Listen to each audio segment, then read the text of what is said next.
Hi, this is Steve Kaus. I occasionally blog for the Huffington Post. And I'm Ann Althouse. I blog at Althouse. And we had a carefully prepared list of topics, which has been overtaken by the news. So we'll talk first about the assassination of Benazir Bhutto in Pakistan. And you had some thoughts on that? Well, unfortunately, I'm not an expert on Pakistan, and it would be great if we had a couple of experts who could really tell us what this is going to mean for Pakistan and for the world. And it's I can't do that. But this morning when I saw the news, one thing that I did was go and, I got the update from CNN in the email, right? You get a breaking news update. I got that at 7:26 a.m. Central Time. And I put up a post on my blog, and then I thought I would go and see how it was being handled on television. Because I remember in the old days when there was news, you turned on the network news, and, Walter Cronkite or someone would be there giving the news, breaking in, supervening all the existing stories, and the basic commitment of broadcast television to the news would take over and would be dominant, and then we would see what those networks really meant. Well, I was so appalled by what I saw on the networks, especially NBC, where the Today Show was on, that I put the TiVo on. I actually made a little clip of just how they were covering it. It was so bad that at the top of the hour, 35 minutes after I got email from CNN saying that Benazir Bhutto had died, they were horsing around. Matt Lauer and Ann Curry were horsing around in the street and throwing it over to a newsreader who announced the news that Bhutto had been wounded. So they weren't even saying that she had died. And then they went into a whole series of stories about local murders and the tiger that killed a person in San Francisco and some pit bulls that mauled someone to death and, a plane crash survivor, things like that. And it took them, it wasn't until the top of the next hour, an hour and a half after CNN sent the email that she had died, that they reported that she died on NBC network news. So let me ask you this. Supposedly a news show. We're very upset about the tiger here, since we've all had bad meals at that cafe, and it's sort of unimaginable. But is it possible that you were on a 1 hour delay because you're in the Central Zone? What time does the Today Show start there? 7 or 6? I have no idea, but when I turn on the network news, I don't expect them to hold it for later. I mean, Eastern Time and Central Time, the shows start at the same time. There isn't a delay, number one. And number two, it doesn't matter what the regular planned programming should be, would have been. They break in with a live story when there's news of sufficient importance. And I was just distressed to see that news isn't treated that way on the network anymore. I guess that change happened a long time ago. Did you turn on over? 9/11, you could turn on the TV and they were all covering it. I don't know what level of story is needed before there's coverage. Well, I guess somewhere between 9/11 and an assassination of an opposition candidate in Pakistan. But did you turn on MSNBC or CNN or, God forbid, Fox? I forgot about MSNBC because, I don't know, but I turned it on. I saw a little Fox and Friends was on, and I saw that Greta Van Susteren was reminiscing about how she met Benazir Bhutto once. So I switched over to CNN, and CNN was doing a good job. So I concluded CNN was doing the best. But I have to say I forgot about NBC's other stations. Maybe they think because they have their cable stations, they don't need to do anything on the broadcast TV. Well, there's a theory that the news has been marginalized because people who are interested in it look at those news stations. And when I come home, I look at Countdown usually. I mean, it's hard to look at Hardball on the West Coast if you have a job because it's on at 2 in the afternoon and midnight, but I TiVo that, and that's what I watch. And then other people look at Heroes and, Survivor and really never see any news. And so the people have become sort of bifurcated where we all used to look at the same station and see whatever was on. But I get my cable bill, and it's over $100. I can barely stand to pay it. I don't think everybody pays for cable, do they? I mean, broadcast news used to be seen as having a duty to people. Not everybody pays for cable, but an awful lot of people pay for cable. I mean, if you're a sports fan, you have to pay for cable. And frankly, if you're a news fan, you have to pay for cable. Well, it's interesting that you said sports because, I got the feeling watching the Today Show that it was all aimed at women. I mean, there were recipes, there were things about children and health for your family, what kind of herbal tea will keep away colds. I mean, it was endless lightweight stuff, but very much aimed at women, which I felt was especially distressing because it seems to me that Benazir Bhutto was one of the most significant women in history, certainly one of the most significant women in my lifetime. She was prime minister twice in Pakistan. She was the first woman leader of a Muslim country. She wasn't just an opposition candidate.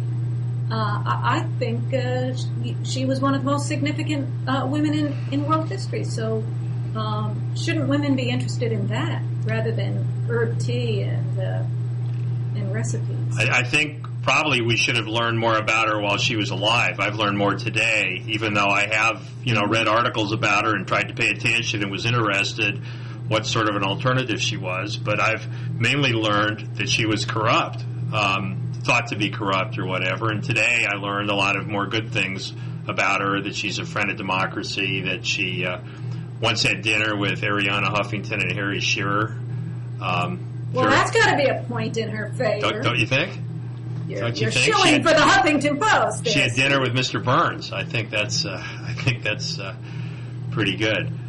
Well, I still don't know what to think. I turned on the video recorder when I got home because I thought I had to know something, and Senator Biden was on, and his position is that the vast majority, he said, of Pakistanis is secular and moderate.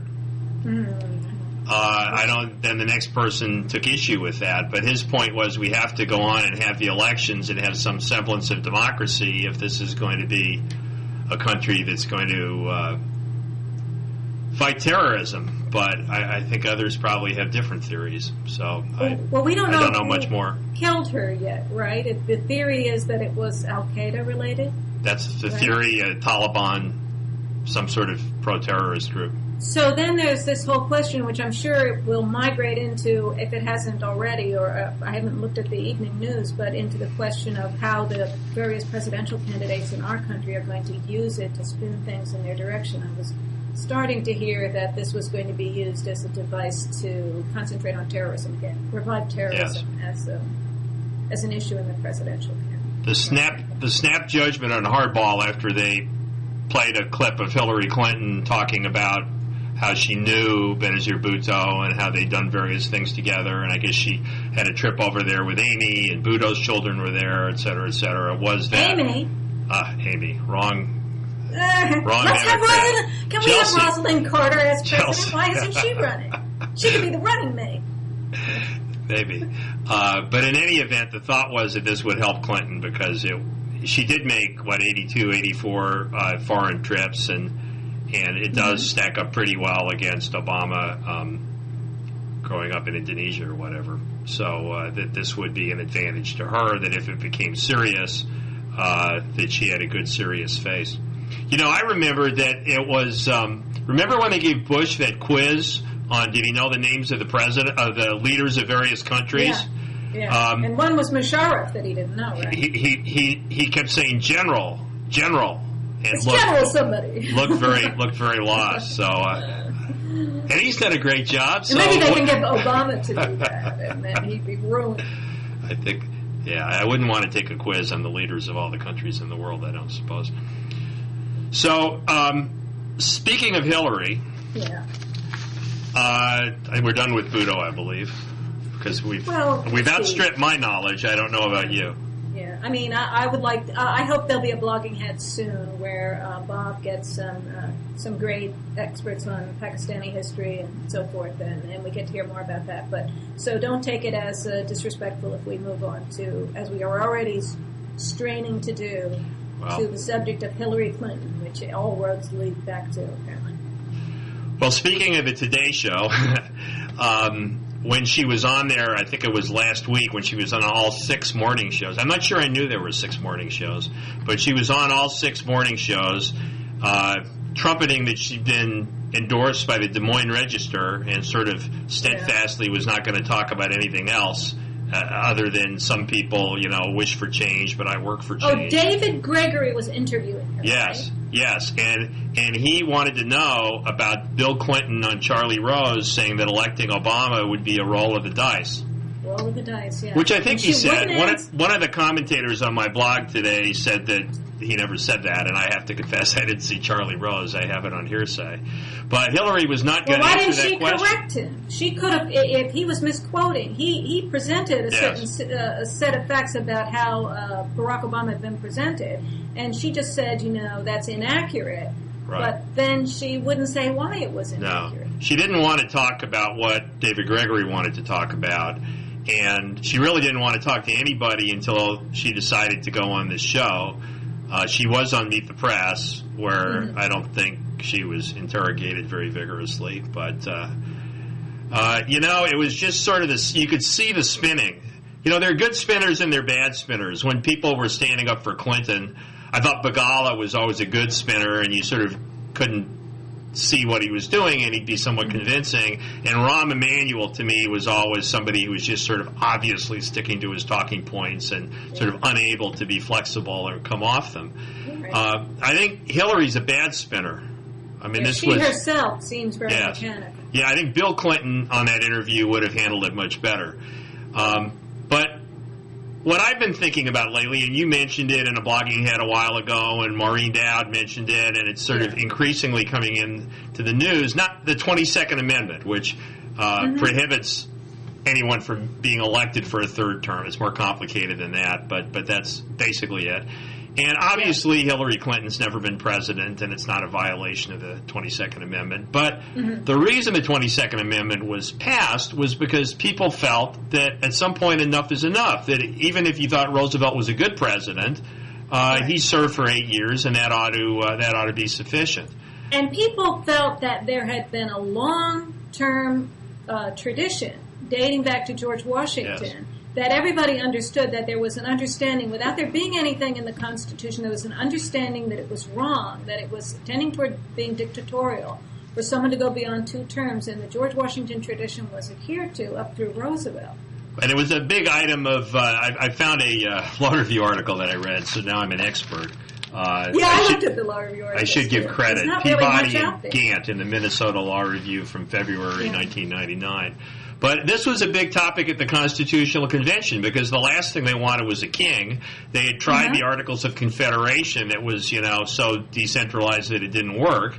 But they wanted to limit executive powers. So the original proposal was 1 7-year term, you couldn't get reelected, and then it compromised to 4-year terms, but you could get reelected. Then Washington did not seek reelection, and I guess it's sort of unclear why that was. He might have wanted to go into private business or retire. Jefferson was a big advocate of 2-term limits, and he self-consciously quit on that. And then over the next 150 years, there were a number of bills introduced in Congress setting various limits. None of them passed. There were various people, Teddy Roosevelt, Grant, who toyed with running for a 3rd term, but for one reason or another either didn't or didn't succeed, until Roosevelt, who was, of course, elected to 4 terms, which was followed by the 22nd Amendment, which seems to have been passed by people who were not necessarily opposed to Roosevelt were in favor of it. And, of course, the next really popular leader could have been a Republican. I mean, probably Ronald Reagan and Dwight Eisenhower. Well, it was the 2 people. overwhelmingly the Republicans. It was. I'm looking at the New York Times report when it was approved in the House. I like that you can search these old archives and read the actual articles, but it was all the Republicans and the Dixiecrats, and just a small number of the Democrats, and so it really did seem to be the hostility toward. Well, I think some of it was. Somebody said, one of the Democrats said, "My God, can't they let the man rest in peace?" Well, I mean, he wasn't running for anything. He wasn't running for anything, so at that point, the Republicans were particularly, sensitive to the concept of somebody serving for more than 2 terms. But it could just as well, I mean, as I said, the next person really who suffered from this was Eisenhower. Because it's possible he could have been elected in 1960 had he not been termed out. And the next one really was Reagan. Yeah. So the Republicans. I spread across a law review article speculating about, why didn't Eisenhower why didn't Reagan just try to run again? What would have happened? it talks about it in this law review article. Or maybe we looked at the same one. Well, we know what would have happened. He was senile before his term was up, so it would have been he would have been removed from office at some point, I guess. And they had a justice on the California Supreme Court who served for 20 years until he literally was peeing in his pants on the bench, and they decided that they needed to remove him. So well, it's hard to know. There was an issue when Bush ran originally with Cheney that you weren't supposed to have a president and a vice president from the same state, and there was an argument that they were really both from Texas. And there wasn't much examination of that. And it was sort of like, oh, who really cares about that? So really, what enforces this aspect of the Constitution? I think it's Reagan would have been like the nose in Sleeper. Remember Sleeper, where all they had left of the leader was the nose, and they wanted Woody Allen to clone. Yeah, but assume he was fine, and he just made some argument as to why the 22nd Amendment didn't apply, or that it just wouldn't be enforced. Well, that was Hamilton's argument, that the electorate should decide. It shouldn't be decided for. I suppose it's similar to the term limit argument. Yeah, I mean, we really gave Cheney a pass over that provision about not being from the same state. Didn't they have some argument they were from different states? So they had an argument, yeah. I mean, Cheney had lived in Texas a long time, but originally was from Wyoming. Yeah, well, that was the argument. They had an argument. Obviously, once you've served 2 terms, what argument do you have? But let's try to wield this theory against Hillary. Right. Have you endorsed a candidate or no. for anyone in particular? Are you against Hillary? Or no, I think we should I'm not against Hillary, but she is annoying. My 14-year-old. Do you feel like she's really annoying, but in the end you're going to have to vote for her? You're just getting it out now. You're expressing your bad feeling, but in the end you're going to have to vote for her? In 1960, we were very upset in our family that Stevenson was nominated, but we sucked it up, and my parents voted for Kennedy, and I think that was okay. So, yes, I'm sure I would vote for her compared to any of the Republicans. But, as I said, it's just this feeling that we've had this group. When I see Mandy Grunwald's picture and I see Mark Penn on Hardball, with his shirt untucked and talking nonsense, spinning so fast he's going to turn into butter, it's deja vu, and it's, I'm tired of it. I found it somewhat entertaining during Clinton's 8 years. I'm sick of it now.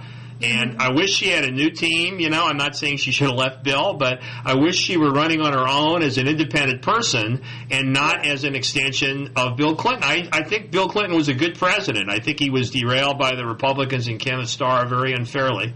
But enough's enough. He had problems, and enough's enough. And you just have this feeling that we've been through this before, and hasn't it been enough? And I'm just saying it's going to cost her votes. I'm not really saying that at the end of the day, that's how I would vote. Well, I'm very uneasy about the idea of the first woman president being someone who used a former president to get to her position. This using the husband as a springboard. I mean, it's not really feminist progress as I would like to see it, but. No, it's interesting, I've though. said that before. What? 10 years ago, the idea that a husband's job or anything about him would have any effect on the wife was considered a woman's issue because it was just assumed that the man would have some position of prominence, or the man would have a client, or the man would be in a position, and it would be the woman who, because of some conflict of interest or something, would be debilitated from getting a job and advancing in the world. Now, I think things are more even, and they're perceived as being more even, and I don't think the question of, what a wife can do compared to what the husband can do is seen as a woman's rights issue. It comes up every now and then as conflicts, and it's just as likely that people say, well, the husband shouldn't be doing this as that the wife shouldn't be doing this, which I think is some kind of progress over the last 10 or 15 years. Now, there was this really interesting article in the New York Times by Patrick Healy trying to examine what she actually did as First Lady. She keeps talking about her experience, and then the question is, well, how did she actually carry out her role? What did she actually do? And he tried to delve into it, but I don't think we really found out that much. No. He notes that she didn't have a security clearance. She didn't attend National Security Council meetings. She didn't receive a copy of the President's Daily Intelligence Briefing. And yet there are hints. That's the way the article kind of starts out. But if you read further into it, you can see there's an interview with her and with some of her people who are friendly to her. And you kind of get the impression that she's sort of trying to suggest that she actually did have access to those things. And I couldn't really figure out what... I mean, she's sort of in a position where she wants to claim things that if she claimed them, she would be breaching national security limitations. You know, I have two pictures. She talks about how, there's one line where it says she declined to say if she ever read the president's daily brief, or, a rundown of the latest intelligence and threats to national security. And the quote from her is, I would put that in the category of, I never talk about what I talk to my husband about. Well, we never learned anything then. That is ridiculous because she's saying, use my experience, and then she's saying, but I won't talk about it. Oh, it's my relationship with my husband, like it's this private, confidential thing. I don't see how you can have it both ways. Well, and not only is she unwilling to talk about it now, she was absolutely unwilling to talk about it then. Mm-hmm. I mean, was she hurling lamps at him? I mean, she was rumored to be hurling lamps at him way before Monica ever came to light. What was her position on welfare reform? Was she the liberal who urged him not to sign it, or was she the pragmatist who urged him to sign it? There are two. One more thing, and then I'll let you go. There are two images I have of her. One of which was very attractive, and one of which I thought was awful. The first one was when she was working on the health care plan before it went off the rails, and before we learned that it was maybe a little overly complicated. Mm-hmm. She was walking wearing a suit in the Capitol with Bob Dole, who I think was then the majority leader. And she looked like a female lawyer doing her job. And I thought, this is what she should do. She should stop trying to be the wife. She should stop trying to plan parties. Maybe she shouldn't have this high-profile job from which she can't be fired. But she ought to be a policy person. She should be a member of the administration, not the wife. And it didn't end well, and she unfortunately, I think, abandoned that role as being a publicly visible policy person. The other one was wearing that pink suit, sitting in this stupid press conference with flowers all around her, taking softball questions, avoiding the questions that weren't softballs, about her cattle future profits, and then she never addressed it again. No one ever had any access to her to address it again, and then, of course, it was all under the cloud of the grand jury, which is one of the problems with Kenneth Starr, I think, is that the things we should have found out, we didn't, because everybody could use the excuse that, well, it's under investigation, and so they never had to answer the political questions as opposed to the legal questions. And that, to me, she's in the pink suit again. She's not an impressive policy person. She's not being specific. She's avoiding questions. If we hear one more time, some people hope for change, but I've worked for change. It's a little longer, but that's the abridged version. I mean, I've heard her say that 20 times, and I don't listen to her that much. And I just think it's not attractive, and I'll be interested to see if the people in Iowa and New Hampshire think it is, because they're hearing it a whole lot more than any of us are. Yeah, I'm very frustrated by this. I really think that we ought to be able... I mean, I ended up reading that Patrick Healy article. I came out of it feeling like, she really did have access to all of that stuff. I'm willing to accept that she had a lot of experience, that she really was very involved. But she doesn't want to admit how involved she is, and then we never get to the point where we actually ask her what her positions were in all of these things, and, what she actually did, or what she thought of the things that Clinton was doing, for example, in Somalia. And a lot of things I would like to hear about. But what's her position on Mark? We never get to hear about it. What about Mark Rich? I mean, here's a bright line thing that nobody thinks was good. Mark Rich gave $70,000 to her Senate campaign, and I think like $1 million to the Clinton Library. Mm-hmm. Did she think that pardoning this person who all the evidence show was an unrepentant crook was a good idea? It certainly wasn't politically a good idea. What was the thought process in that? I mean, I think Tim Russert should have just asked her that, unless it was a ground rule that it was out of bounds, which I suspect. But that's just an example of a hot button issue that we don't know what her position is. We don't know what her position was on anything. And yet we're supposed to rely on her experiments. Maybe she was experienced. Maybe she was wrong about everything. Well, it's very Clinton-esque to, split the difference and fence straddle, and this idea that she has the experience, but she's not responsible for any of the things that happen. We can't question her like it's her record, and yet she gets to claim that it's her. She got everything that's good about it. She gets to have counted in her favor. It just seems like cheating. I think Obama got that right. He said she wants to claim credit for all 8 years except for the things that went wrong. Right. I think that's but you know, he's saying that. Okay, yeah, yes. I agree with that. But you know, she was also pretty underhanded with Clinton in the way that they attacked Barack Obama. And then her poll numbers are looking really good. The last I looked, they were looking really good. So it seemed like all that dirty stuff about drugs and his connection to the Muslim religion and what was the other thing? I don't remember.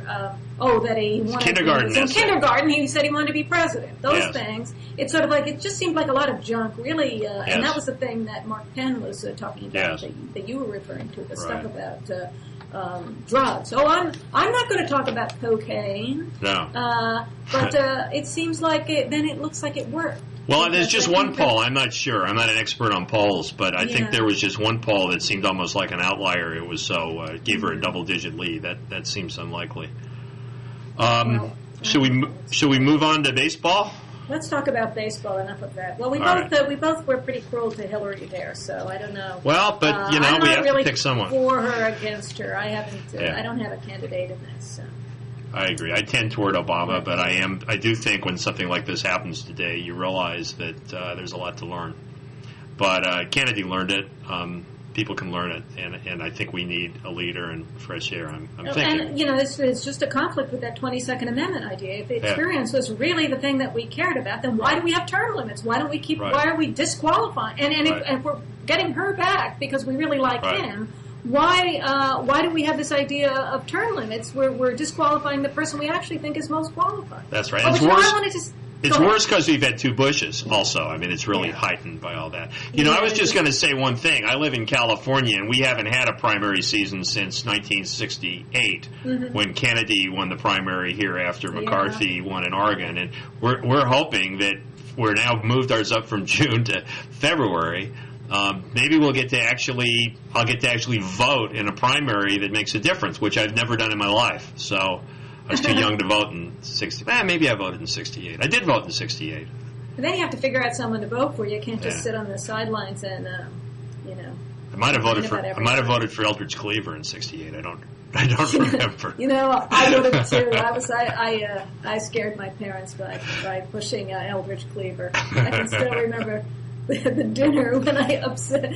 Anyway, so then But I want to say one other thing about Bill Clinton, which is, you know, Maureen Dowd had a column about this, and I had blogged about this too. That I kind of think that Bill Clinton is deeply conflicted about this and is really upset in a way that comes out. I think he's very uncomfortable with his current position, which is leading into subordination and control by the wife. And you know, I think it's.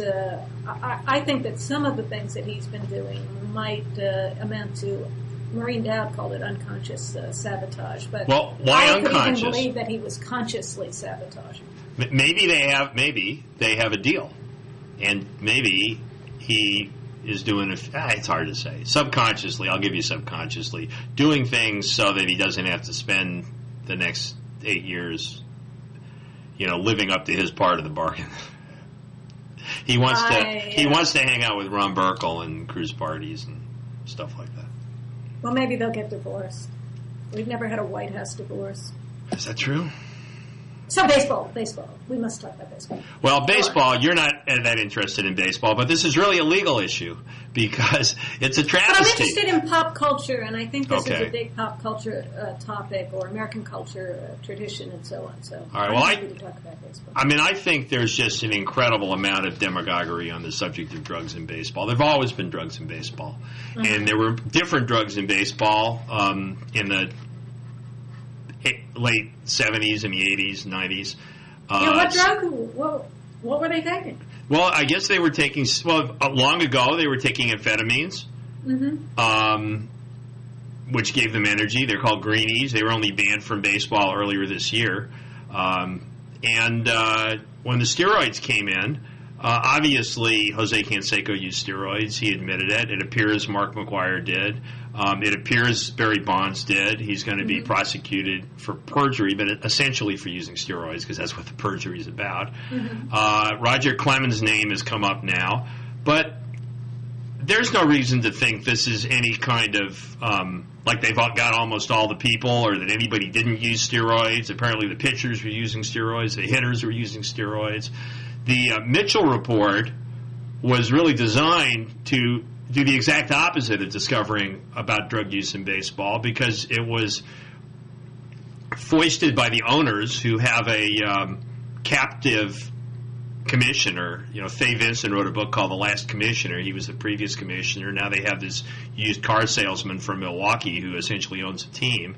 And so it's a management group, and they ordered George Mitchell, who should have had more sense than to do this, although his law firm appears to have made $40 million as a result of it.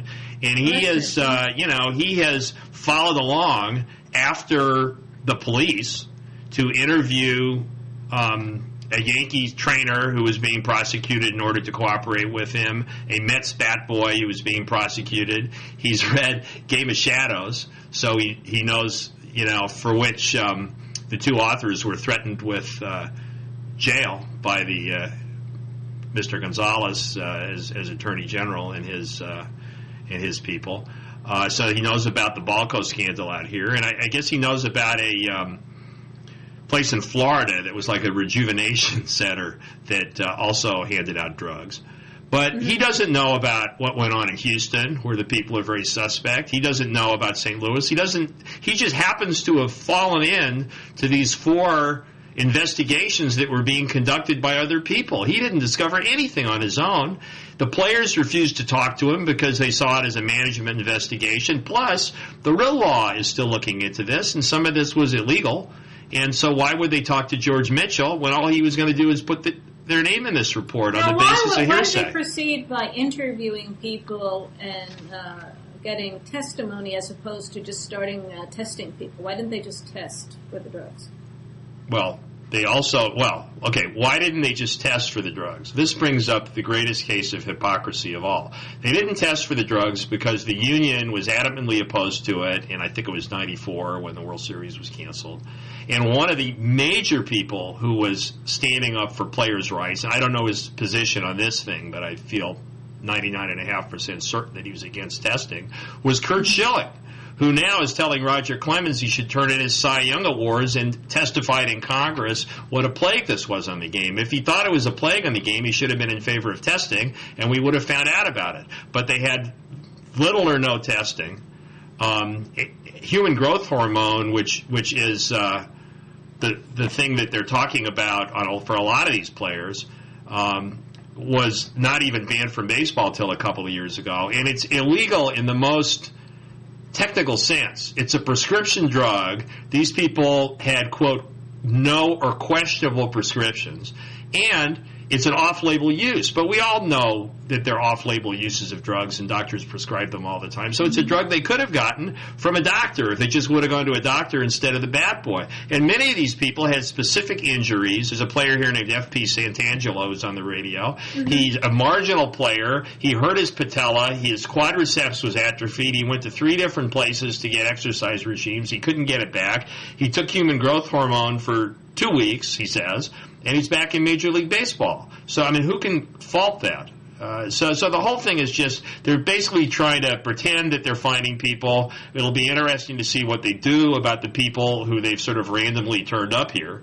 But the whole thing is just a travesty of any sort of fair due process that you or I would expect in the legal system. I find it very hard to understand why they proceeded that way. It seems like they were trying to catch people in perjury or the government or baseball? Or threaten to reveal names, like you should talk so that you're not one of the names that we reveal. Oh, yeah. Things like that. I just think, why didn't they just do it prospectively, say what you couldn't do, and start testing? Because they can say, well, Barry Bonds' record's gone or Clemens' records are gone, but they don't know that the person who then, say, would have won the Cy Young Award the year that Clemens won, they don't know that he wasn't using drugs. He just went to someone who hasn't been busted. Well, another question I have is just thinking about all the people who watch the game, who spend lots of time watching. What do they think they're watching? I don't think they care. For example, if you were to go to a magic show and believe you were seeing magic as opposed to illusion, you would be disappointed if you found out, hey, it's not really magic, there's just some trick there. If you knew what it was, you would know it wasn't magic.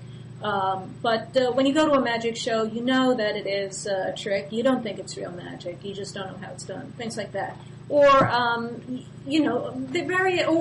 for example, you go to the rodeo and you think that the animal is behaving naturally, but maybe they've done something to the animal to aggravate it, to cause it to behave that way. It might make a difference to you whether you wanted to spend your time watching that if you knew what was really going on. Right. And so my question is whether baseball is like that. Do you have an interest in seeing what the natural human body can do? And would it make a difference to you if you knew that that was a drug-produced performance? Well, we've known in San Francisco, first in Oakland, I guess Canseco and McGuire, we had a pretty good idea. And in San Francisco with Barry Bonds, we've known it.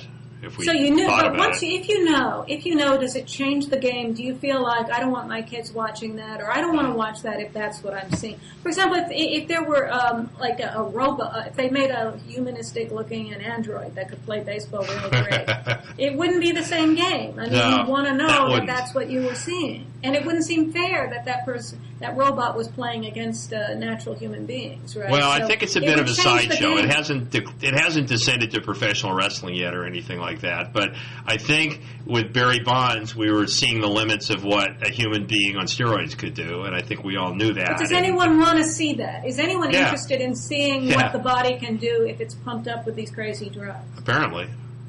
In San Francisco they are. I went to a baseball game. A friend of mine took me to a game and he sat real close to the Giants dugout. And there was a man completely at ease. He was just happy, going out hitting baseballs and all this. I'm sure when he goes on the road and people throw things at him and stuff like that, I'm sure it's difficult. But I think the fans there adore him. They didn't want him back this year because he can't move. But they enjoyed the whole thing, and it was very exciting. It was very exciting watching him hit all these home runs because you couldn't believe that a human being could do that even if they did take steroids. And it wasn't a machine. A machine would be different. But it was a human being, and no one really thinks he's on steroids this year. So when he hits the home runs this year, and he had some pretty remarkable ones, on a pretty high percentage at times, it was. But isn't it different? Fun. If you know he's doing it naturally, aren't you looking at something that feels different to you than if you know this is drug-induced performance? Like in bodybuilding, the ones that are natural are different from the ones that use drugs. It's a different sport, isn't it? And people have strong preferences about what they want to look at. Well, I'm in favor of testing and getting drugs out of sports. Having said that, is it fun to watch Barry Bonds hit home runs? Yes.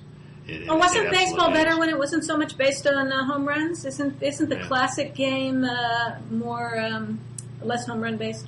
Attendance is at a record. Barry Bonds was going to be in the Hall of Fame either way, by the way, but because he always was hitting home runs and back before he took steroids, he could actually run. The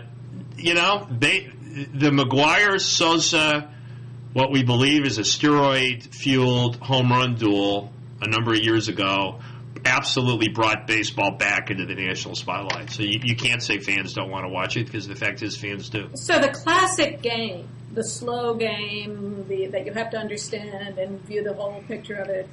Talk to my wife. It's just not popular enough anymore. So what the hell? You might as well pump these people up with drugs and get them to hit home runs. Is that the idea? Yeah, well, that's why is football popular, because they've got these huge giants who go running into each other, kind of like American Gladiator. And American Gladiator's even coming back. So. Well, there seems to be something wrong with American taste. Something defective here. I don't know. It's bothering me. I think I like the idea of the classic game that involved more elements and wasn't about just slugging. Did you go to a lot of those games? I went to some games, yeah. Years ago. And when no one got a hit, that was the favorite one, right? Yeah, you would have to watch for a long time. You'd have to pay attention. No, you're right. That's the case I've always made, but it doesn't sort of seem intellectual, to be true. wasn't it? That's like all good sports. That's what George Will would have you think. I'm not sure. I think it was a sport. Okay. So Ron Paul rubbed you the wrong way. Ron Paul rubbed me the wrong way. He was on. Well, I don't understand. I don't understand who these people are who are so in love with him. But he was on Meet the Press last Sunday, and it's just amazing the outrageous things the man believes. Who are these people who are charmed by this? He's against the Civil Rights Act. He wants to get rid of the income tax, but he also talks about fascism at the drop of a hat. He talks about fascism in connection with Lincoln, right? And Russert asked him, I was intrigued by your comments about Abe Lincoln. According to Paul, Abe Lincoln should never have gone to war. There were better ways to get rid of slavery. And Paul says, absolutely, 600,000 Americans died in a senseless civil war. No, he shouldn't have gone to war. He did in other words, it was Lincoln that took us to war, blaming Lincoln. And then he says, he did this just to enhance and get rid of the original intent of the Republic. I mean, it was that iron fist, that iron fist. In other words, Lincoln was a power-mad fascist. Well, to me, it's the danger of extremism. Why are people so attracted to that? Why doesn't an alarm sound? I went to law school in the early 70s, and I had some pretty absolutist ideas. I went to law school in Berkeley in 1970 to 73, and I had a federal courts teacher named Paul Mishkin, who is well known, but he had come from the University of Pennsylvania, where he was a deity, to Berkeley, where there were no deities, and he was taken aback for a while, but then he was really a wonderful teacher and a wonderful person. But I'd say, or somebody would say, well, they can't do this. It ought to be this way. And he would come up with some way that, you could have a compromise and the great clash could be averted and most people could get most of what they wanted and just sort of less extreme views and less extreme solutions. And I try to remember him whenever I get totally on my high horse. And to me, Paul takes some ideas. But did Mishkin drive you crazy? Did you hate what Mishkin was doing? Well, he tried to use the Socratic method, which he was sort of the only one. What's the answer? But he also I came to care for him a great deal. He had a seminar in constitutional law that I remember Barry Scheck was in the class. It was probably the most worthwhile class I took in all of law school because he really encouraged conversation. That's my class, federal courts. Yes. That's what I teach. Yes. But I was going to say that Paul, to me, takes some ideas that are good. We shouldn't unnecessarily nation build. We shouldn't have unnecessary wars. We shouldn't have wasteful spending, and takes it to the extreme, which is almost that we should have no spending, we should have no taxes, we should have no wars. To me, it frankly reminds me of, we should not have a civil rights bill. He says we shouldn't have had a civil rights bill. He was against the Civil Rights Act of 1964. Yes, it should have been up to the states. Well, that was the whole point of the civil rights bill. It's a big states' property, individual property, and also states' rights. And I just think it's very extreme kind of right-wing stuff that I'm surprised that there are many people today who even admit to finding that attractive, let alone be all enthusiastic about Paul and showering him with money. I mean, look at all the people. Very strange. Look at all the people, legal people who are in favor of the absolutist views of the Federalist Society and Scalia and Thomas and these people. And Harriet Myers was run out of town because she wasn't doctrinaire enough. She might actually think about an individual case. But Society people are that extreme, and I don't think that Alito and Roberts are that extreme. I think Paul is more extreme than Clarence Thomas. This idea of getting back to the original meaning of the Constitution, and he's interested in getting back to the original Constitution. He's talking about like the Constitution from 100 years ago. Well, so is Clarence Thomas. Right, I mean, this idea that it was written in stone, and we used to flog people in 1786, so you can flog people today. I mean, to me, it's ludicrous. It's been 250 years. Things have changed, and judges should be able to make decisions, using their wisdom and using the concepts in the Constitution. But to me, you see the consequence when Paul talks about it, because it's unimaginable that you would roll back the clock like this, because our society is a compromise, and most people recognize that government is designed in some ways to mitigate the Darwinian struggle and to provide a safety net, and to the reason that there's slums in Mexico and people want to come here is because we do try to have a society where people have a roof over their heads and can bring up their kids, and kids get to go to decent public schools and things like that. Well, and also we have a free market and a vital economy. Yeah, but a combination, a mix. Yes. But there are extremists. Yes, we have to have a compromise mix. And I mean, Paul is just a big ideologue. He's a big libertarian ideologue, and I can see people get jazzed up about that, but I can't believe that in the end they're serious. And I think people need to pay attention and get a little serious and it reminds me a little. I don't think he's that much like Ross Perot, except that he's kind of a little pissy Texan guy. Yeah. People are suddenly charmed by this character. I think it maybe means that they don't like the other people, the more serious people who are really running, and they're just getting distracted by this clown, this ideologue clown. I don't think any thoughtful people are. I think there are large groups of people, and you really only need to listen to talk radio, who think the government should just, quote, get out of the way, end quote, of their making money. Or sometimes other people making money, which is even sadder. And I think Paul just takes that to the extreme, and I think a lot of people who have that attitude make a lot of money. Or at least enough people make a lot of money that they can donate, and because one thing he has been able to do is raise funds. I didn't think Russert did much of a job, by the way. I can understand wanting to encourage him, and I even enjoy him as a voice in the dialogue. So it's sort of like, well, he's shaking things up, so let's keep him there. I can understand that, but really, I'd be embarrassed to say that I was to support those positions, to be against the Civil Rights Act of 1964, and to have the position that restaurants could just racially discriminate as long as they felt like it.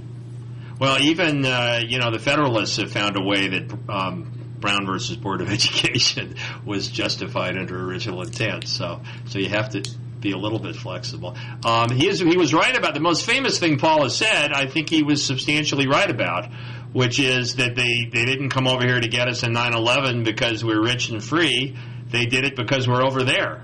I'm not saying they would love us, but I think the motivating factor is that we've done a lot of meddling in Arab countries, and particularly stationing troops in Saudi Arabia and such. I take bin Laden at his word that that's what caused it, and all the Republicans jumped all over him and made fun of him, but I actually think that he was right about that point, which doesn't mean we completely come back to Fortress America, but means that we ought to be a little bit careful about how people perceive us in other countries. Well, I mean, I think that jazzed up people on the left, people who hate Bush, people who don't like the war, are interested in him, but really he's talking about completely withdrawing from a leadership role in the world. And, you don't want to really it's just a crazy ideological experiment that I just don't see how anyone can take it seriously, but that's the way that is. Live free or die. Live free or die is the motto of New Hampshire, and that's where he has to do all that. I can't help. I feel like the people who are so enamored with those states' rights positions and that libertarian position, coming from the South, I also, an older person who grew up in the segregated South, I feel like, how do I know he's not a racist? But how do I know this isn't like the pretty... I mean, I find it offensive, the position he's taking, but maybe it's like the pretty face that you put on a position that really is, at bottom, if not actually racist, just, insensitive about race. What is his history before he was in Congress? Do we know what it was? Wait, I missed that. Do we know what Ron Paul did before he was a congressman? Wasn't he a doctor? Is that right? I don't know. I thought he was a doctor. A along with lot of doctors in Congress. like Fritz. I don't know what that is, but I want to say, Andrew Sullivan endorsed Ron Paul. Andrew Sullivan endorsed in both parties, so he endorsed Barack Obama for the Democrats, and then Ron Paul as a Republican. I think I have to say, if I had to choose a Republican, I would choose John McCain. Oh yeah. I mean, he was the most right about the war. He said if we fight it, we ought to fight it. I mean, that's a better position than we ought to fight it with a hand tied behind our back and lose tens of thousands of people. I was going to mention Russert interviewing Paul. It's interesting. He started out really prepared. He knew various numbers and was prepared. How much we raised by the income tax, how much various things are. But then he asked him about term limits. Said, "You're in favor of term limits. How come you're still in Congress?" And refused to understand, Paul's answer, which I thought made sense, which is there's one thing to have voluntary term limits and another thing that everybody's subject to term limits, which is what I'm in favor of. Yeah, everybody needs to do it at the same time. It's absurd to just leave and leave other people who don't have to abide by it. The same thing was true of the earmarks. I mean, I think he made the same point about the earmarks. You put earmarks in these bills. Right. Why do you do that if you're opposed to them? Right, and amending the Constitution. Amending the Constitution. Paul's in favor of a constitutional amendment that everyone who is born in the United States doesn't become a citizen. And Russert goes, "Well, I thought you were a strict constructionist." And Paul says, "Well, you can amend the Constitution." And Russert seemed to not be consistent with the line of questioning he planned, so he sort of didn't understand that. But I think that Russell kind of has a point there, which is that, and this kind of ties to what we said about the 22nd Amendment, which is there was a longstanding understanding about it, but then when people got away from it, the Constitution was amended to actually put it in the Constitution, but it was something that was in the spirit of the Constitution before it was inscribed in it. And I think that Ron Paul acts like there's some constitutional tradition, there's some place where we started that was really important and we've gotten away from it. And if you actually think it's important, then it should be important because of what it means, not just because it happens to be in the Constitution. Right. So you shouldn't amend the Constitution to change everything. No, not to change everything. I mean, if I was going to amend the Constitution, I don't know that's what I'd pick. I mean, there's a certain amount of... Thing, would it? No, I don't think so. So I wanted to ask if... you think bloggers should endorse candidates? Because I noticed that Andrew Sullivan did these endorsements, and we wanted to talk about blogging too. So, well, I mean, I think it depends who you are. If you're attempting to be some objective person, maybe not. Although newspapers endorse candidates, but they say it's separate from the reporting. But bloggers aren't really reporting. Bloggers are more like columnists. Well, or activists, and so where do you draw the line at who would endorse it and who wouldn't? So I think it's got to be personal preference. But I'm impressed what is the by better your preference? But so let's talk about the preference. I mean, my preference is not to endorse, so I'm pushing the position. I prefer the kind of blogging that doesn't have endorsements. Well, I wrote this Hillary thing today, and most of the commenters assumed I was against Hillary because that's what I was writing about. I tried to write it as sort of a problem that faces her and a minus, but it was automatically assumed I was Hillary. I know. I see myself referred to elsewhere as a Hillary hater.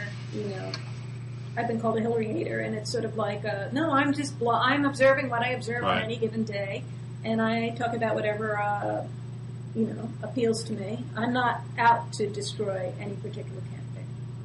So tell me about your blogging. I started trying to blog once a week, which is not very ambitious. Once a week? Well, that's not blogging. And I failed. I failed to even do that. Well, once a week, you got to blog every day, or it's not really blogging. In my opinion, you must blog every day. So what do? You carry your computer with you, and just various times throughout the day, you just sit down and write something?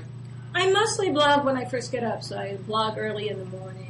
And then I try to tear myself away from it. I mean, my biggest problem is getting too absorbed in it and not doing other things. So yes, I always blog first thing in the morning, and I get up pretty early and do that. And then, if something reaches out to me later in the day, I'll go back and blog about it. But mostly it's just do it first thing in the morning. I think that's a good rule for anything. Like if you want to write a book or you want to learn something new, to have it be the first thing that you do in the morning, and it just, you really haven't started the day until that's over. That can be really good quality time if you're a morning person, at least. I agree. I've trained myself to go to the gym so I stay alive. And that's right. A lot of people exercise early in the morning, then they always do it. They always have the time for that because the day doesn't start until they've passed that. If you don't do it every day, you don't do it at all, I think. Right, it's pretty. You can't all of a sudden get up at 5:30. Yeah, and I do it every day. January 14th will be my 4th year anniversary, and I have blogged every single day that whole time. And what's your view? My brother Mickey is adamant that it's better to not have an editor. I would be much better off with an editor. The trouble now is that I'm so in love with not having an editor that if I have to do anything that has an editor, it kind of really annoys me. The blogging really just spoils me for any other kind of writing. I just happen to fit with a writing form that I was lucky enough to have come into existence. I wish it had come into existence when I was much younger. I would have loved it. But, it works with my particular abilities and disabilities, So you can get the punctuation right and the spelling right and all those. Sure, you don't have three periods at the end of the sentence and stuff like that? No, I look at what I'm typing. What do you type with your eye? I look at what I read it over. I edit my own writing. Yeah. I love to edit my own writing. I don't want to deal with some other person. I don't want anyone to tell me what to do is the main thing. I want to express myself, and I don't want anyone to tell me what to do. So blogging works really well. I love the independent expression, and I don't like having to please anyone else, and I like the instant connection with people, and I'm willing to take the risks, which are pretty severe, because you can get in a lot of trouble. I tried to blog about the U.S. attorney firings and ended up in a whole war about misspelling Tom McGuire's name, which I thought was sort of beside the point, especially after I corrected it. You can do something embarrassing. You can misstate a fact, get a name wrong. Mm-hmm. You are exposing yourself to things. Right. Like that. Right. Do you go in and change things, or you just put an update at the bottom, or? It depends on what it is. I mean, if I just see that I left out a word, or often you write a word, two words sound the same, like two and two, or write two instead of two. That kind of thing happens all the time. Those I just go in and correct. Right. But if I do anything significant, I'll add a note saying that I did it. Right. Now you started taking a lot of photographs. Yeah. Have you always talked about being an artist, and I must say I was always a little skeptical because I never knew what sort of artist you were, but I think your photographs are very good. I went to art school before I went to law school. Right. But I think your photographs are very good because I try to take photographs and they're not that good. Yeah. I actually don't know very much about the equipment, but I'm very much into carrying the camera around and, forcing myself to see things by looking for photographs. And then you Photoshop them? I mean, bring up the contrast and stuff? I don't do very much. I don't have Photoshop. I just have iPhoto, which is the Apple program, and I just tweak things a little, and I crop sometimes. And, mostly I'm just trying to mix up what appears on the blog. I'm interested in the look of the blog, and, there are just certain moves that you make, certain kinds of things that you look for, and photographs is just one of them. All right. Well, I enjoy. The big thing with the photographs is seeing things that are worth taking a picture of and framing the picture as well. I think a lot of people get very involved in the equipment and they don't do some of the really basic things that you could do to just see compositions and frame things. Right. Do you have like a small camera that you can just put in your purse or pocket or something like that? Yeah, where is it somewhere? Yeah, it's like the size of a deck of cards, a little Sony camera. And then I have a big, heavy camera that I don't, a Nikon D50 that I don't really carry around that much because it's heavy. But mostly I just have it in my hands and it also can take a video, so I like to do the video clips too. So you do those with the still camera? Yeah, my still camera will take little MP3 videos. I can't edit them, but so then that's, it's a challenge to capture little things. Sometimes I'll be walking around Madison and I'll see a peace march or somebody doing something foolish and I'll take a picture. I'll take a little video, put it on YouTube. That's always amusing. Yeah, it's just another thing, embedding the video is just another way you can, mix up what you're offering on the blog and, blogging. It's great. Well, I'm impressed because what you're doing is really writing columns. You're not really blogging. No, I think that's right, but I just can't do it. I don't even have time to read blogs as much as you write blogs. So I don't have much time to read them. I mostly read the mainstream news, and then I take things and put it into the blog. Every now and then I think, geez, I haven't been to Althouse for 3 weeks. I wonder what I could disagree with here, and then I'll fire it up and see what there is. But well, just link a lot because I like the traffic. I'll try. So guess what? It's almost an hour. Did we use up an hour? We ran out the hour. That's great. Isn't it? Well, I've had a good time. I've enjoyed talking to you. I know we've picked some fights with each other. I have a bone to pick with you. Oh, yeah, what? Well, you attacked me and when I wasn't around. You raised my name in an old dialogue with Bob Wright, and I wasn't there to defend myself. Well, Bob kind of defended me. Well, you weren't there. That's true. But I volunteered to do this with you. You have to admit. Okay, I did do that. Well, I just wanted to say, Steve, I was right about the carrots. You were right about what? The carrots. Carrots. See, I have a longer memory than you about what you attacked me about. Carrots. It was all about carrots. You don't remember. No. Well, folks, I was right about the carrots. Steve doesn't even remember. Just, I was right. All right, I'll have to go back and show up in the comments or something. Okay, well, I'd like to meet you in person sometime. I decided showing up at your San Francisco meetup would not be a really good idea, so I didn't do that. That would be great. You should have. Well, you should have. We had I do various blogger meetups when I travel, like in New York, and I did one in Madison. But in San Francisco, we were at the lobby lounge of the Ritz-Carlton. Right. It was very swank.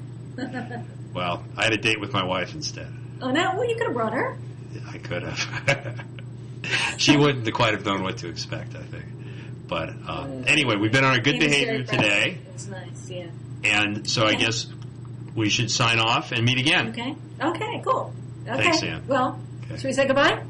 Unless you have something else to say. No, let's just right. say goodbye. Okay. All right. Goodbye. Goodbye.